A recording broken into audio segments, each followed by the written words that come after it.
देश में 5 चरणों के चुनाव बीत चुके हैं। छठा चरण का चुनाव 25 तारीख को है। देखिए, बिहार की अगर बात करें तो 40 सीटों में 24 सीटों पर चुनाव हो चुके हैं, 16 सीट बाकी है। छठे चरण का चुनाव काफ़ी रोमांचक होने वाला है। कई बाहुबली इस चुनाव में उतर रहे हैं, तो कई बाहुबलियों की पत्नियां भी हैं जो चुनावी समर में हैं। चाहे वह सिवान की बात कर लिया जाए, शिवहर की बात कर लिया जाए, या फिर वैशाली की बात हो, तमाम जगहों से ऐसे ऐसे प्रत्याशी हैं जिन पर लोगों की नज़रें हैं, खासकर मतदाताओं की नज़रें हैं कि क्या यह चुनाव जीत पाएंगे या नहीं जीत पाएंगे। देखिए, आपको बता दें कि बिहार में कुल 40 सीटें हैं, 24 सीटों पर चुनाव हो गया है। छठे चरण में 8 सीट है, जिसमें पश्चिमी चंपारण, पूर्वी चंपारण, सिवान, शिवहर, गोपालगंज, वाल्मीकि नगर, उसके बाद वैशाली और महाराजगंज में चुनाव हैं, जिसको लेकर काफ़ी चर्चा है। इन 8 सीटों पर बात करने के लिए मेरे साथ मेरे सहयोगी उदित तारियन मौजूद है। क्या लग रहा है, 8 सीट पर चुनाव बचा हुआ है, 24 सीट हो चुका है। इस बार इस चुनाव में तो बाहुबली की पत्नी भी हैं, खुद बाहुबली नेता भी हैं। क्या लग रहा है? सबसे पहले बात करेंगे महाराजगंज सीट की। जनार्दन सिंह सिकरीवाल हैं, साथ ही साथ आकाश कुमार सिंह हैं, अखिलेश प्रसाद सिंह के बेटे हैं, कांग्रेस अध्यक्ष के बेटे हैं, बिहार कांग्रेस अध्यक्ष। क्या लग रहा है खासकर महाराजगंज सीट, क्या जनार्दन सिंह सिकरीवाल फिर से चुनाव जीत रहे हैं? देखिए, 8 लोकसभा सीटों पर चुनाव है शुभम, और 5 फेज का जो वोटिंग हुआ है, जो 5 चरण का अभी तक मतदान हुआ है, उसमें जो ट्रेंड देखने को मिला है, लगभग वैसा ही ट्रेंड इस बार भी जो वोटिंग होगा कल। अब तो 12 घंटा से भी कम का समय बचा हुआ है, शाम के करीब 6 बजने वाले हैं, और कल सुबह इस समय तक वोटिंग शुरू हो गया रहेगा, मतलब शुरुआत होते रहेगा। महाराजगंज की आप चर्चा कर रहे हैं। महाराजगंज जनार्दन सिंह सिकरीवाल 2 बार से सांसद हैं। महाराजगंज में धूमल सिंह रहे हैं, चुनाव लड़े हैं। महाराजगंज प्रभुनाथ सिंह का सीट रहा है, उनके बेटे रणधीर सिंह भी लड़े हैं पिछले बार आदत से। बाहुबलियों का सीट माना जाता है, लेकिन इस बार वहाँ पर जनार्दन सिंह सिकरीवाल के सामने बाहुबली तो हम नहीं कह सकते हैं, लेकिन राजनीतिक बाहुबली जरूर रही है अखिलेश सिंह की। महाराजगंज में भूमिहार और राजपूतों की लड़ाई रही है। करीब वहाँ पर 3.25 लाख के आसपास भूमिहार हैं, और उतना ही 10-15 हज़ार उससे कम मान लीजिए उतने राजपूत हैं। पासवान वोटर वहाँ निर्णायक है, मल्लाह वोटर निर्णायक है। देखिए, जहाँ तक महाराजगंज की अगर आप चर्चा कीजिएगा तो मेरा अपना मत है कि इस बार भी महाराजगंज सीट जो है वो जनार्दन सिंह सिकरीवाल निकाल ले जाएंगे। जनार्दन सिंह सिकरीवाल इस बार फिर वो सीट निकाल लेंगे। वो सीट बीजेपी के लिए आसान सीट है, क्योंकि कांग्रेस वहाँ पर जो प्रत्याशी हैं आकाश सिंह, उनके पक्ष में कितने भूमिहार, देखिए मैं इसलिए कह रहा हूँ कि वहाँ का जाति समीकरण जो है वो एनडीए के फेवर में भी है और इंडिया के फेवर में भी है। लेकिन वहाँ पर भूमिहार मतदाता ये तय करेंगे महाराजगंज में कि महाराजगंज का सीट कौन निकाल रहा है। अगर 100% भूमिहार महाराजगंज के आकाश सिंह को वोट दे दिए तो आकाश सिंह जीत जाएंगे, जिसकी संभावना कम है। नहीं तो वो सीट जनार्दन सिंह सिकरीवाल जो है वो आराम से निकाल कर ले जाएंगे, क्योंकि देखिए राजपूतों का एक मुश्त वोट पड़ जाएगा उनको। इसके अलावा वैसे वोटर एक मुश्त उनको दे देंगे वोट। कुशवाहा वोटर भी वहाँ पर करीब 8% के आसपास हैं। अब हालांकि पिछले बार देखा गया है कि कुशवाहा कई सीटों पर साथ नहीं दिए हैं बीजेपी का, लेकिन कुशवाहा में अधिक नाराजगी चिराग को लेकर है बीजेपी से, तो कुशवाहा वोटर भी कुछ हद तक देंगे ही, बीजेपी को देंगे। इसके अलावा मल्लाह वोटर है, वहाँ पर दलित वोटर है, मतलब अनुसूचित जाति जनजाति के वोटर हैं, वो सब बीजेपी के साथ जाएंगे। लेकिन भूमिहार मतदाता अंतिम में ये तय करेगा कि महाराजगंज कौन जीतेगा। और जो मेरा अपना रिपोर्ट आया है, मेरे जो लोग वहाँ पर हैं महाराजगंज में, उनसे जो बातें सामने आई हैं, भूमिहार अगर 1.5 लाख के आसपास वहाँ राजपूत वोटर हैं, उतनी ही संख्या में उसी के आसपास भूमिहार वोटर हैं। 50,000 से 75,000 के बीच में वहाँ पर कायस्थ वोटर हैं, और करीब 2 लाख के आसपास वहाँ पर बनिया वोटर हैं, वैसे वोटर हैं। तो इस आंकड़े को ही अगर आप जोड़िएगा तो करीब करीब ये आंकड़ा 9.5 से 10 लाख मतदाता के पास चला जा रहा है। अब मुस्लिम भी दियर इलाका में मिल जाएंगे आपको, जो कुचायकोट का दियर इलाका है, गंडक का जो बेल्ट है, यादव भी वहाँ मिलेंगे। लेकिन समीकरण जो बनता है ना, ब्राह्मण, कायस्थ, राजपूत, भूमिहार और बनिया, ये 5 जातियाँ मिलकर ही वहाँ पर करीब करीब 60 से 65% वोटर हो जाते हैं। और इसीलिए मैंने कहा कि गोपालगंज का सीट भी सेफली आराम से एनडीए निकाल ले जाएगी, आलोक कुमार सुमन जीत जाएंगे। इसके अलावा एक और फैक्टर है, प्रेमनाथ तंजल के जो पिता हैं वो संघी रहे हैं, संघ बैकग्राउंड से आते हैं। जिस तरीके से झंझारपुर में सुमन महासेठ को टिकट दिया गया, वो भी हाफ एंड उनका फोटो वायरल हो रहा था, वैसा ही गुणागणित गोपालगंज में भी है। अब प्रेमनाथ तंजल युवा है, तजुर्बा है नहीं, पहली बार लोकसभा लड़ रहे हैं, और कहा गया कि वीआईपी, देखिए जिस दिन सीट का बंटवारा हुआ था उसी दिन हम लोग चर्चा कर रहे थे कि गोपालगंज वीआईपी को हारने के लिए ही दिया गया है। गोपालगंज वीआईपी को हारने के लिए ही दिया गया है। तो ये 2 सीट महाराजगंज और गोपालगंज एकदम आराम से जो है ना वो एनडीए प्रत्याशी, चाहे जनार्दन सिंह सिकरीवाल हो या डॉक्टर आलोक कुमार सुमन हो, एकदम बेझिझक मैं कह सकता हूँ कैमरे पर डंके की चोट पर कि ये सीट एनडीए निकाल कर ले जाएगा। वाल्मीकि नगर की बात करें, ब्राह्मण बहुल सीट कहा जाता है। सुनील एक तरफ भाजपा से सुनील कुमार हैं, तो दूसरी तरफ दीपक यादव भरोसा जताया गया है।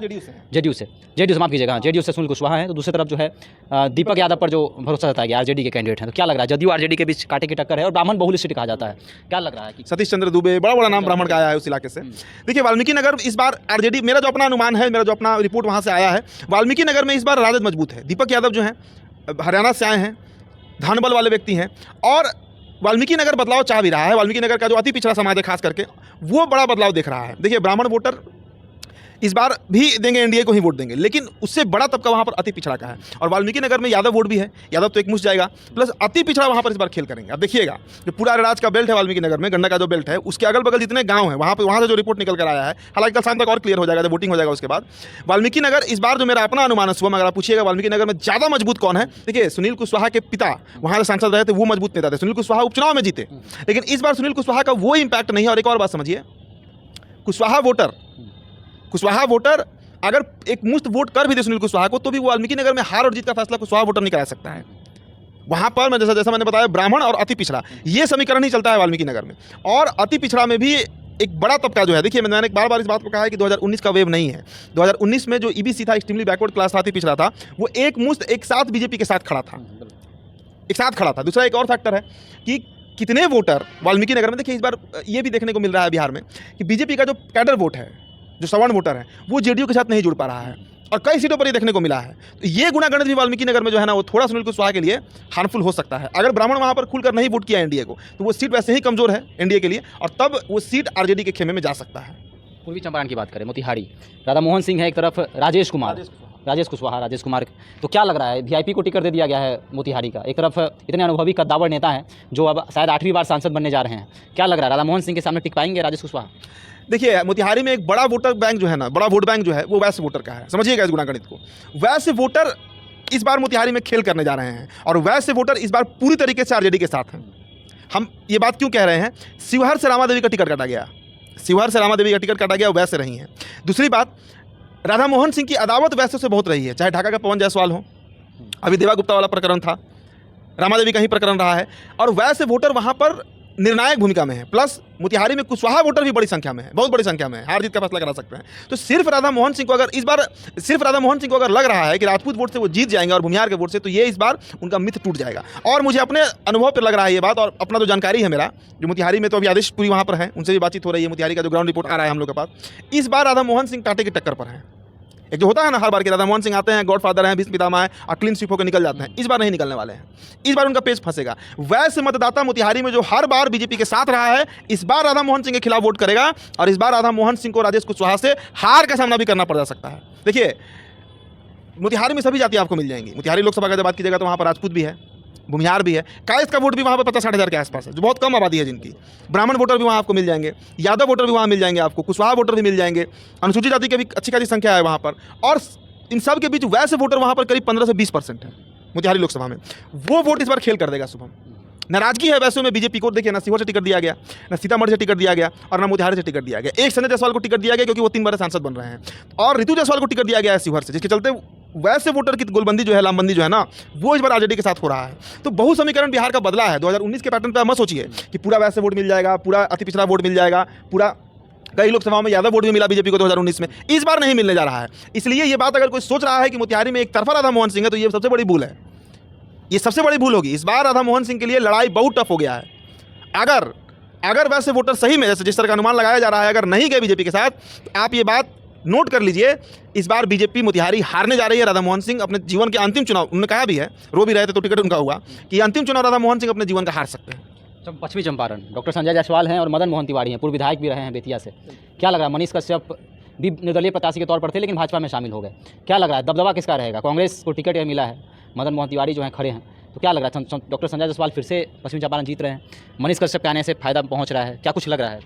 देखिए बहुत फायदा तो मनीष कश्यप के जाने से नहीं हुआ है। मनीष कश्यप रहते भी तो कितना वोट लाते हैं, मनीष कश्यप निर्दलीय लड़के कितना 25-50 हज़ार वोट काटते हैं, और क्या काट लेते हैं। यूट्यूबर होना और नेता होना अलग चीज़ होता है। बीजेपी उनको इसीलिए वहाँ से हटाई कि भाई 25-50 हज़ार का नुकसान जो है वो बीजेपी को ना हो। जहाँ तक मदन मोहन तिवारी की बात है, बेतिया सीट, लोकसभा सीट जो है वो भी ब्राह्मण बाहुल्य है। कि संजय जायसवाल के परिवार ने क्या काम किया, चाहे मदन जायसवाल हो या संजय जायसवाल हो, सांसद रहते हुए, तो एक बड़ी उपलब्धि ने एक मेडिकल कॉलेज गिनवाएंगे, वो चल नहीं रहा है, बंद पड़ा हुआ है।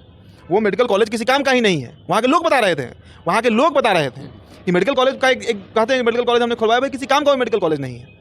तो संजय जायसवाल के खिलाफ एक बड़ा एंटी इनकमेंसी। देखिए बीजेपी ने इस बार टिकट जैसे लोगों को दिया है ना, राधा मोहन सिंह को टिकट दिया था बीजेपी का बड़ा गलती, संजय जायसवाल को टिकट दिया गया, ये भी बीजेपी पर भारी पड़ रहा है। भाई एंटी इनकमेंसी, 3 बार के एमपी हैं, काम किए नहीं वहाँ पर, जमीन पर वहाँ की जनता इन पर गुस्से में है। तो वो भी एक बड़ा तबका ऐसा भी है जो एंटी संजय जायसवाल वोट करेगा इस बार बेतिया में। वो बड़ा वोटर है, वो 1 से 1.5 लाख का वोट देखिएगा, सब जाति को जोड़ लीजिए उसमें आप, जो संजय जायसवाल के खिलाफ इस बार वोट करेगा कि उनको नहीं वोट देना है, भले कांग्रेस को दे दे, भले नोटा दबा दें, तो वो वोट का नुकसान भी जो है ना वो संजय जायसवाल को उठाना पड़ेगा। तो बेतिया में भी लड़ाई कांटे की है।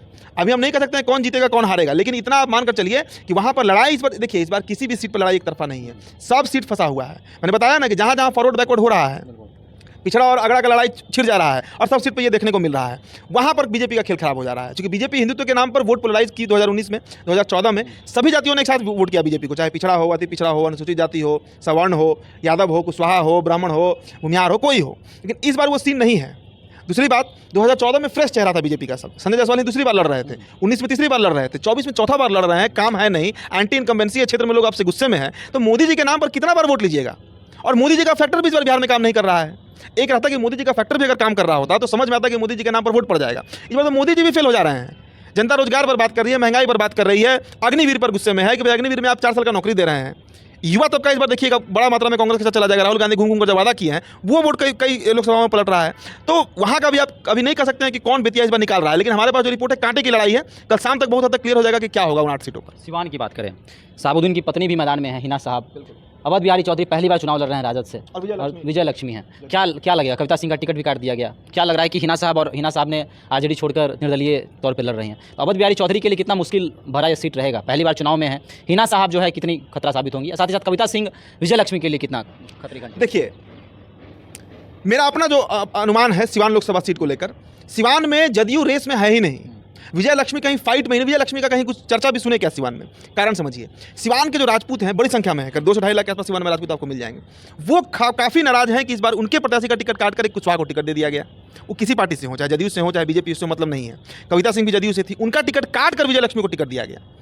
राजपूत वोट तो नहीं पड़ने वाला है, ये आप लिखवा लीजिए, सिवान के राजपूत इस बार जदयू को वोट नहीं करने जा रहे हैं। इसके अलावा हिना साहब के साथ देखिए 90 का एक दौर था, एक थोड़ा सा जानकारी हम दे देते हैं।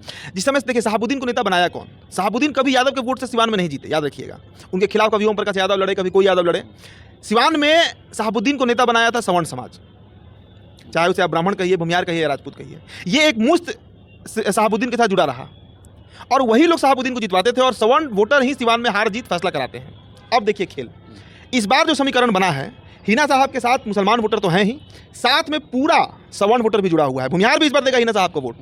जो फोटो वायरल हो रहा था कि हिना साहब गणेश जी का पूजा करके गई नामांकन कराने, भागवाधारियों के बीच में बैठकर कैंपेनिंग कर रही हैं, उनसे चर्चा कर रही हैं, ये क्या इंडिकेशन था कि सवर्ण समाज जो है सिवान का वो जुड़ा है इस बार हिना साहब के साथ। तो इस बार जो मेरा अपना अनुमान है, हिना साहब या तो पहले नंबर पर रहेंगी या दूसरे नंबर पर रहेंगी। तीसरे नंबर पर ही जदयू की प्रत्याशी विजय लक्ष्मी कुशवाहा रहेंगी। ये बात हमारा दर्शक नोट कर ले और देखिएगा जिस दिन चुनाव परिणाम आएगा यही बात सामने आएगा। जदयू किसी कीमत पर वो सीट नहीं जीत रही है। जहाँ तक अवध बिहारी चौधरी का बात है, अवध बिहारी चौधरी के साथ देखिए यादव वोटर तो जुड़ेंगे, जो पहले भी जुड़े हैं। 2009 में भी यादवों ने इन्हीं को वोट किया, 2004 में भी किया, लेकिन यादव कभी भी सिवान में चुनाव हरवा या जितवा नहीं सकता है। अगर हरवा देता है तो साहबुद्दीन कभी सांसद नहीं बनते।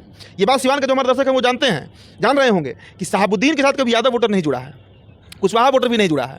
सिवान में हमेशा साहबुद्दीन के साथ सवर्ण प्लस मुस्लिम का एक बहुत रेयर कॉम्बिनेशन, पूरे बिहार में इकलौता सीट है सिवान जहाँ पर सवर्णों के साथ मुसलमान जुड़ते हैं। और जहाँ जहाँ सवर्णों के साथ मुसलमान जुड़ेंगे सुबह वो सीट निकलना ही निकलना है।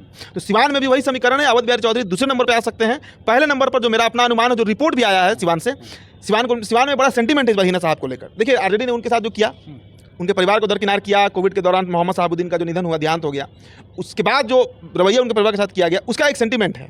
तो वो देखिए पहले और दूसरे नंबर की लड़ाई है वहाँ पर हिना साहब और अवध बिहारी चौधरी के बीच, यदि वहाँ पर तीसरे नंबर पर जाएगी। वैशाली की बात करें, चिराग पासवान को 5 सीट मिला, 4 सीट पर चुनाव हो गए, 1 सीट बचा हुआ है वैशाली। वीणा देवी हैं, क्या लग रहा है? बाहुबली नेता के सामने है, मुन्ना शुक्ला के सामने है, क्या लग रहा है? मुन्ना शुक्ला जो है लालू यादव के काफ़ी करीबी भी रहे हैं, तो कितना कांटे की टक्कर है वीणा देवी के लिए? मुन्ना शुक्ला क्षेत्र में काफ़ी सक्रिय भी हैं, काफ़ी चर्चा हो रही है। देखिए इस बार मुन्ना शुक्ला वैशाली निकाल सकते हैं।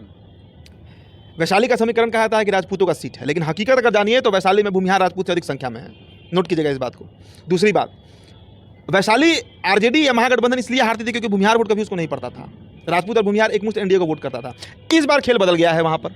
इस बार मुन्ना शुक्ला के साथ बनने जा रहा है वैशाली में। सो बिहार का सबसे छोटा जिला कहें, शिवहर, शिव की धरती कही जाती है, काफ़ी चर्चा है। लवली आनंद चुनावी समर में है, आनंद मोहन की पत्नी है।